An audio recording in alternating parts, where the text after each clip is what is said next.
Hey there, and welcome to Gaming's Edge. This is VT here with Yukon, and this week we're going to be talking about three games: Lord of the Rings Online and Stalker for Windows, and Super Paper Mario for the Wii. So, I know you are very excited to talk about Lord of the Rings Online, or LOTRO as nerdly types call it. So, have Damn at it. straight. Yeah, this game is totally awesome, and it is such a sacrifice to actually be standing here in front of this microphone right now as opposed to going in front of my computer and sitting and playing it. But I'm going to try it anyway and talk about it and try to give you as much information about it as possible in as short a time span as necessary.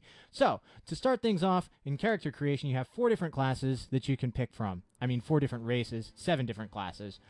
Every race can't pick the same classes, obviously, but let's actually talk about what we have available. You have mans, you have hobbits, you have dwarves, and you have elves. Notice that the dwarf actually doesn't have male and female, it's just a dwarf. This is because functionally there is no difference between a male and a female dwarf. As far as the individual classes go, mans have the broadest selection, being able to pick any of the seven classes, and the other ones you have different options. You have burglar, you have captain, you have champion, you have minstrel, you have lore master, you have uh, guardian, and you have something else that is eluding me right now. But basically, you've got your magic users, you've got your pet classes, you've got your healer classes, your DPS classes, and of course, then depending upon which race you can pick where you're from, and there's a whole lot of customization of your face that you can do. So much so that I usually just hit randomize until I find one that I want, and then I go off and do it. In terms of the actual gameplay, there's a ridiculous amount of story element insofar as that you're actually playing before the actual Lord of the Rings took place, before even The Hobbit. For example, Thorin is still alive. You get to meet guys like Gandalf, and there are various other major dwarves that you would recognize from The Hobbit, for example. And Strider is obviously in the game. Add to that all the fact that this game is totally loaded with quests. Like, take the most quest heavy section of World of Warcraft that you can imagine and multiply it by a factor of 3, and you start to get an idea of how many quests there are in LOTRO. So much so, in fact, that you almost don't even want to bother going and grinding on mobs, at least on the in the early levels. In terms of the different abilities, as you can see, my little marker doohickeys are down there. They vary from class to class. Some are more melee oriented, some are not. Not a whole lot interesting going on there. What's different about this game is that you've got like your badges a la City of Heroes, but you also have a whole lot in terms of traits, stuff that you can earn. You'll also notice there that I have some epic level stuff simply because I pre-ordered this game like 6 months ago. Totally awesome. Although they really don't serve any functional purpose after the first few levels, but anyway, that's neither here nor there. This particular guy is a man champion, which is to say that he's really, really good at dishing out a ridiculous amount of damage in a very short period of time, provided, of course, that he can get up ons and get in somebody's face. So right now I'm hanging out with this ranger type dude, and we're going through this bandit camp. And this one time at bandit camp, I hooked up with a ranger dude, and it was cool. And we're going and rescuing some hobbitses because, well, hobbitses have a nasty tendency to get themselves in troubleses, as I'm sure you've noticed. All right, so moving on, I wanted to talk about another Windows game this time around, that being Stalker Shadow of Chernobyl. And what this game is, for all intents and purposes, sort of a hybridization of a bunch of different game genres. Um, what I think of it as mostly as sort of like a first-person survival horror slash RPG game. And obviously, one of the dangers in a concept like this is when you're trying to do so many different things. Obviously, there's a lot involved in trying to pull off all those different elements properly. And to a large extent, I have to say, in my experience with the game, I think it does a really good job of succeeding in most respects. But I think, as with other many ambitious games, it does have a tendency to fall flat in some areas, which I'll kind of talk about more as we get a little further into the footage.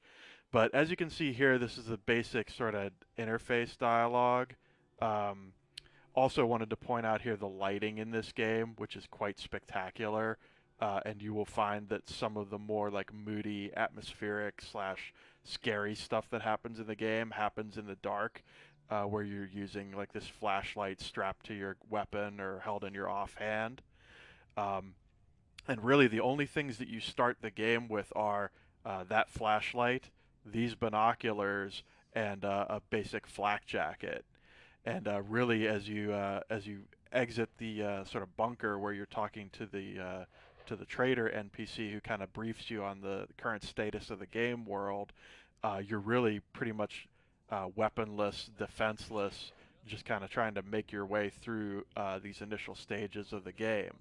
Fortunately, if you heed the advice of the trader character, you can go into this adjacent stalker camp and hook up with an NPC who will give you a mission and your first weapon, which is a pistol and 40 rounds of ammo. Um, so one interesting thing about this game is while a lot of the text and dialogue happens in just plain text form, a lot of the major NPCs are also voice acted. So even though you'll have a lot of character interactions that just happen in the form of simple text screens with multiple choice answers, you'll also have some of these dialogue sequences like what you're seeing now. Interesting. So you literally you must have very limited ammunition if you only start off with a pistol and 40 rounds. Does that improve in terms of additional ammo as the game goes on, or do you pretty much just have very limited defenses and have to pick and choose what fights you go for? And from two awesome games to one that completely sucks, let's talk about Super Paper Mario. This game is a load of the most crack smoking, meth snorting, ridiculous concepts that you can string together and then given a Mario skin. Yeah, in my personal opinion, the single biggest problem with this game is that they actually made it a Mario game. Because as much as I think there are a lot of issues with it, I do have some aspects of the game that I enjoy, but I think a lot of that gets killed by the fact that it's been shoehorned into being a Mario game. The game starts off with an introductory sequence where Princess Peach is forced to marry Bowser. How horrible is that? And then you combine that with stupid 2D slash 3D puzzle solving elements, and you end up with a hybrid platformer puzzle game that thinks it's an RPG, and it just ends up being a mess. We saw in Stalker how you can add different elements of games together to blend them and then make a nice smoothie of a video game. This is kind of like putting ice cream and anchovies on a pizza. You can do it, but it's really, really nasty. So what you're going to see here in this footage mostly is a lot of the story stuff has been skipped. But one of the big Achilles heels of this game is that when you first boot it up and put it into your Wii and start going through the introductory sections of it, you're going to spend about 30 minutes clicking through story dialogues. And as Yukon alluded to previously, the unfortunate thing about that is that the story of this game is not only incredibly bizarre and disjointed, but just pretty much totally uninteresting and hackneyed. Um, I have to say that I've actually managed to take some enjoyment from this game, but it's largely been due to kind of mashing on the A button, or in this case, the number 2 button, to get through the story elements and just get to the actual gameplay. Should mention about the sort of things that are going on here. A lot of the game takes place in an old school sort of 2D platformer type environment, wherein you run around, you jump on things, and to the casual observer, this might actually seem an awful lot like an old school Mario game. Unfortunately, there are some twists added to the game which kind of make it a little frustrating for those who don't enjoy puzzles. The most important of which being that at certain points in the game you can actually hit the A button, or actually really when you're controlling Mario at any point in the game, you can hit the A button and flip it from 2D into 3D.